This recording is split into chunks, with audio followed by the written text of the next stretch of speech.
మీరు ఇంతలా ఇవి మాట్లాడుతున్నారు కదా, సో మరి ఏమైనా డబ్బులు తీసుకొని మాట్లాడిపిస్తున్నారా అని చెప్పేసి కూడా అంటున్నారు, దానికి ఏమంటారు? ఓకే, నేను ఇంతలా మాట్లాడుతున్నా కదా, డబ్బులు తీసుకొని మాట్లాడుతున్నా. ఇది ఎందుకు అడుగుతున్నా అంటే, మీరు వైన్ దగ్గరికి వెళ్ళినప్పుడు ఆ వీడియో పెట్టారు కదా, సో అప్పుడు వచ్చేసి వాళ్ళ పోలీస్ వాళ్ళు ఏమన్నారంటే వీడియో మేము రిలీజ్ చేయలే అని చెప్పేసి చెప్పారు కదా, మరి అప్పుడు కూడా వీడియో ఎందుకు పెట్టలేదు, డబ్బులు ఇలా తీసుకున్నారా అని చెప్పేసి మాట్లాడుతున్నారు. మంచి ప్రశ్న అడిగా వినోద్. పోలీస్ వాళ్ళు ఏమన్నారంటే ఆ వీడియో మేము రిలీజ్ చేయలేదు అన్నారు. అవును, వీడియో రిలీజ్ చేయలేదు అన్నారు కానీ వీడియోలో కంటెంట్ తప్పని చెప్పలే. ఓకే ఓకే, మేము వీడియో రిలీజ్ చేయలేదన్నారు, వీడియోలో కంటెంట్ అబద్ధం అని చెప్పలే. లేదా అన్న సతీమణి ఉన్నారు కదా, సతీమణి కానీ లేకపోతే వాళ్ళ ఫ్యామిలీ మెంబర్స్ కానీ లేదా వాళ్ళ టీం మెంబర్స్ కానీ వచ్చి ఈయన ప్రవీణ్ కాదు అని చెప్పలే. వీడియో మీరు రిలీజ్ చేశారా, నేను రిలీజ్ చేశానా, పోలీస్ వాళ్ళు రిలీజ్ చేశారా, ఇంకోరు రిలీజ్ చేశారా పాయింట్ కాదు ఇక్కడ. వీడియోలో ఉన్నదెవరు అది ప్రశ్న. పోలీసు వాళ్ళు రిలీజ్ చేయలేదు. మరి మొన్న ఐజీ ప్రెస్ మీట్ పెట్టాడు కదా, అప్పుడు ఏ వీడియో చూపించాడు? ఇదే చూపించాడు. సో ఎవరు రిలీజ్ చేసినా చేయకపోయినా కంటెంట్ అయితే నిజమే కదా కదా. ఇప్పుడు ఆయన 9 గంటలకి, రాత్రి 9 గంటలకి నేను విజయవాడ క్రాస్ అయ్యానని ఫోన్ చేశాడు అని చెప్పాడు ఐజీ గారు కదా. అంటే 9 గంటల వరకు ట్రావెల్ చేస్తున్న ఆయనే కదా. అప్పుడు ఈ సవేరాలో కానీ లేకపోతే ఇంకో దగ్గర కోదాడలో కానీ ఇంకో దగ్గర కానీ ఆయనే కదా ఉన్నది కదా. మరి నేను అదే కదా చెప్పాను, ఎవరు రిలీజ్ చేస్తే అంటే ఉన్నది ఆయన ఫుటేజ్ మాత్రం కంటెంట్ అదేనా చెప్పంటావు వినోద్. ప్రవీణ్ అన్నతో నాకు వ్యక్తిగతమైన సంబంధం ఉంది. ఇక్కడ కూర్చొని ప్రవీణ్ అన్న గురించి ఇలా మాట్లాడాల్సి వస్తుంది నిజంగా నేను కళ్ళ కూడా ఊహించలే. చాలా బాధగా ఉంది. ఒకటి, ఇలా చెబుతున్నప్పుడు ఆయన క్యారెక్టర్ బ్యాడ్ అవుతుంది అని ఒక బాధ, చెప్పకపోతే నా మీద ఆరోపణ పడేశారే అని ఇంకో బాధ, చెప్పకపోతే అబద్ధాల్లోనే అనుమానాల్లోనే క్రైస్తవ సమాజం ఉండిపోతుంది అని ఇంకొక బాధ్యత. ఇలా చెప్పడం ద్వారా రేపు నేను ఎలాంటి పరిస్థితులు ఫేస్ చేయాలన్నది ఇంకొక ఆందోళన. ఇన్నింటి మధ్య నలుగుతూ ఇక్కడ మాట్లాడుతాను నేను. నాకు తెలిసిన విషయాన్ని మీ ముఖంగా క్రైస్తవ సమాజానికి అటు హైందవ సమాజానికి అందరికీ చెప్తున్నాను. ఇంతవరకు నేను చెప్పిన ఇన్ఫర్మేషన్ అన్నది నేను స్పాట్లోకి వెళ్ళి చూసి సిబిఐ ఆఫీసర్ లెక్క నేను చెప్పట్లేదు. పోలీసు వాళ్ళు ఏదైతే సీసీటీవీ ఫుటేజ్ రిలీజ్ చేశారో దాన్ని చూసి మాత్రమే నేను మాట్లాడుతున్నాను. ఇకపోతే మీకు ఎవరైనా డబ్బు ఇచ్చారా, మీకు ఎవరైనా డబ్బు ఇచ్చారా, ఈ విషయాన్ని ఇలా చెప్పడం ద్వారా ఎవరికి లాభం ఉంటది నాకు డబ్బు ఇవ్వడానికి? అంటే దాని ఆ విధంగా కప్పిస్తే ఏమైతే క్రిస్టియన్ మతాస్తులు అందరికి కూడా వీళ్ళు తాగుతారు, తాగి ప్రచారం చేస్తారు అని చెప్పేసి అంటారు కదా, దానివల్ల వీళ్ళకి చిన్న చూపు అయిపోతుంది. ఇక్కడ విన్నది ఒక మాట ఏంటంటే, సవేరా లిక్కర్ మార్ట్లో యేసు ప్రభు వెళ్ళి గనక మందు కొనుంటే నేను ఖచ్చితంగా ఫీల్ అవుతా, అయ్యో యేసు ప్రభు ఏంటి మందు కొనేసాడని. అక్కడ ఒక మనిషి, ఆయన పాస్టర్ కావచ్చు, స్వార్థికుడు కావచ్చు, విశ్వాసి కావచ్చు, ఎవరైనా కావచ్చు, రేపు నేనే కావచ్చు, ఓకే, దీనికి క్రైస్తవమైన సంబంధం లేదు. నేను చెడ్డోన్ని అవుతాను, నాకు తాగుడు అలవాటు ఉందని ప్రూవ్ అవుతాను. లేదు, రేపు నేను ఒక బెట్టింగ్ లో దొరికాను అనుకో, బెట్టింగ్ స్కామ్ లో దొరికాను అనుకో, దాని అర్థం ఏంటంటే పాస్టర్లు అంతా బెట్టింగ్ ఆడతారని కాదు దాని అర్థం. ఇప్పుడు అదే అయిపోతుంది. వేడిలో వాళ్ళు వీళ్ళు అరవచ్చు, ఆ వేడిలో వాళ్ళు వీళ్ళు రెచ్చగొట్టేటట్టుగా పాస్టర్లు అనొచ్చు, కానీ అంటున్న వ్యక్తి కూడా ఒక మనస్సాక్షి ఉంటది. వీడు ఆడిన దానికి మొత్తం పాస్టర్లు ఎందుకంటావు ఒకటి ఉంటది. ఆ వేడిలో ర్యాగింగ్ చేస్తారు. ఎందుకు చేస్తారు? ఆల్రెడీ ముందు వీళ్ళు చేశారు కాబట్టి. మీకు అర్థమైంది? ఇప్పుడు క్రైస్తవులకి హైందవులకి మధ్య సంబంధాలు సరిగ్గా లేవు. వీళ్ళని వాళ్ళని వీళ్ళు, ఇది ఒక సంప్రదాయం అయిపోయింది. ఎందుకంటే వీళ్ళు గూగుల్ పే ఫోన్ పే పెట్టుకున్నారు, వీళ్ళు గూగుల్ పే ఫోన్ పే పెట్టుకున్నారు. పాపం వీళ్ళ బిజినెస్ నడవాలంటే సెన్సేషన్ క్రియేట్ చేయాలి. వీళ్ళు ఇప్పుడు ఉదాహరణకి ఎక్సరే మతం ఉంది, వాళ్ళ గ్రంథాన్ని తీసుకొని 4 శ్లోకాలు చెప్పారనుకో, వీళ్ళని దేకేవాళ్ళు లేడు. లేదు, వీళ్ళు బైబుల్ తీసుకొని 4 వాక్యాలు చెప్పారనుకో, వీళ్ళని దేకేవాళ్ళు లేరు. ఇప్పుడు ఏం చేస్తున్నారు? వీడు సెన్సేషన్ క్రియేట్ చేయాలా, వీడు సెన్సేషన్ క్రియేట్ చేయాలా. అలా సెన్సేషన్ క్రియేట్ చేసినప్పుడు యూట్యూబ్ నుంచి డబ్బు వస్తుంది, సమాజంలో సర్క్యులేషన్ ఉంటది. తర్వాత వీళ్ళు పెట్టేటువంటి, ఇప్పుడు నా ధర్మాన్ని రక్షిస్తున్నాను వీడు గూగుల్ పే ఫోన్ పే పెడతాడు, అమ్మో మన ధర్మాన్ని రక్షించేస్తున్నాడని వీళ్ళకి అమౌంట్ పడుతుంది. ఇటు వీడేంటి మన మతోన్మాదులతో పోరాడతాం వీడు పెడతాడు. సో వీడికి డబ్బు వినండి నేను చెప్పేది, వీడికి డబ్బు పెడుతుంది. సో హైందవులకి క్రైస్తవులకి లేదా మిగిలినటువంటి మతస్థుల మధ్య అంత సఖ్యత లేదు, ఇప్పుడు అంత సామరస్యత లేదు.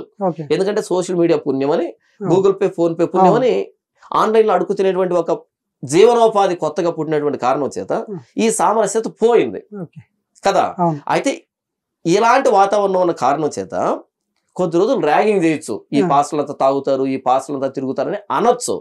కానీ కొద్ది రోజులు పోయిన తర్వాత ఆ రోజు అయితే వేలు రెండు ఉంటారు, కానీ అందరు తాగరే. ఇప్పుడు ఒక పూజారి చేసాను వచ్చింది, న్యూస్ వచ్చింది, అందరు చేస్తారా? చేయరు.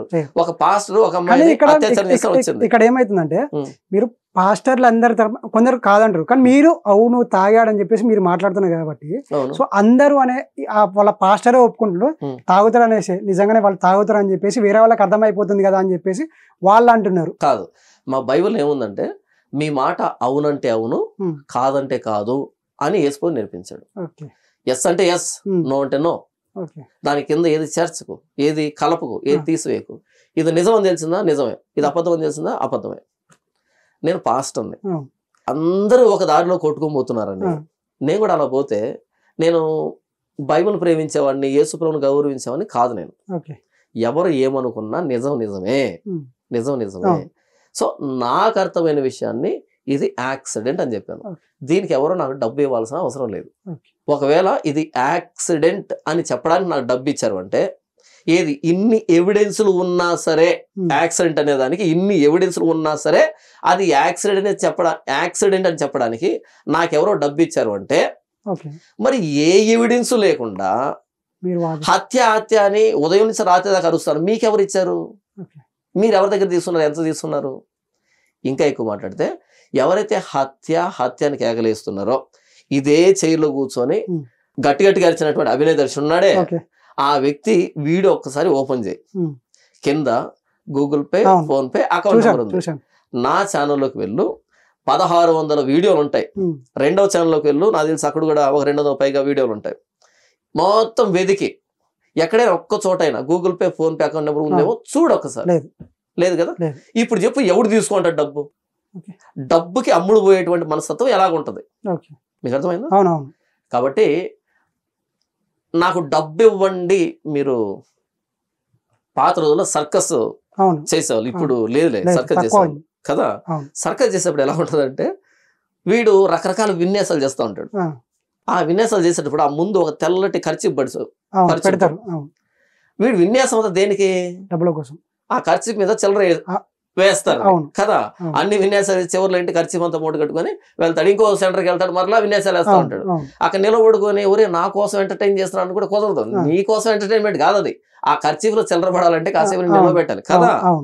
ఎగ్జాక్ట్ గా గూగుల్ పే, ఫోన్ పే పెట్టే ఈ దరిద్రులంతా 4 రోడ్ల కోడల దగ్గర సర్కస్ చేసే వాళ్ళకంటే హీనాతిహీన వీళ్ళు.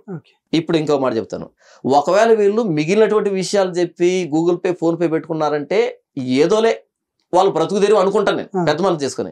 కానీ ఒక వ్యక్తి ప్రాణాన్ని అడ్డు పెట్టుకొని, ఒక వ్యక్తి పీనుగును అడ్డు పెట్టుకొని, ఆ పీనుగు మీద పేలాలు ఏరుకున్నట్టుగా ఆయన చావుని మాసిపోకుండా ప్రతిరోజు ఫ్రెష్గా మాట్లాడుతూ, సెన్సేషన్ చేస్తూ, ఇంకా కాసుల కోసం మాట్లాడుతా అంటే ఇంతకంటే దౌర్భాగ్యులు ఉన్నారు ఈ ప్రపంచంలో.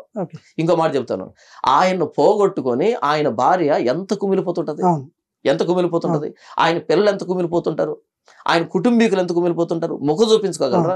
ఏదో తాగాడో తిన్నాడో మొత్తానికి ఏదో చనిపోయాడు, ఏమంటారు అంత్యక్రియ అయిపోయింది, ఏదో బాధను మింగుకుందాం అనేటప్పటికీ అర్ధగంటకు ఒక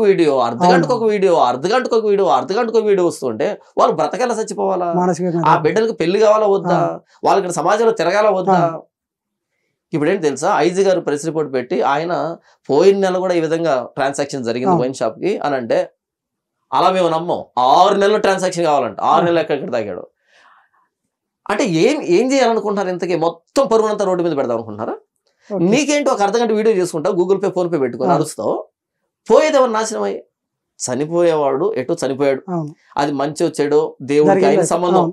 కానీ బ్రతికున్నోళ్ళు ఎలా సర్వైవ్ కావాలి? నువ్వు ఎవడవు అసలు? ఆయన భర్త చనిపోతే రోడ్డు మీదకి వచ్చి నాకు న్యాయం జరగాలని అడగాల్సింది ఎవరు? ఆమె మాకు పోస్ట్ మార్టం కూడా వద్దు, బాడీని ఇవ్వండి అన్నప్పుడు నీకు కనీస జ్ఞానం ఉంటే నువ్వు ఆలోచించొద్దా? అక్కడికి చెప్పారు, మార్చేమని చెప్పారంటే ఒరే మాకు థ్రెట్ ఉంది అన్నారు. అయినా సరే వదిలిపెట్టారా? వదిలిపెట్టలే. నేనేమంటున్నానంటే, కందకు లేదు చామకు లేదు, తోటకూర కిందకు దొరద అని ఒక సామెత.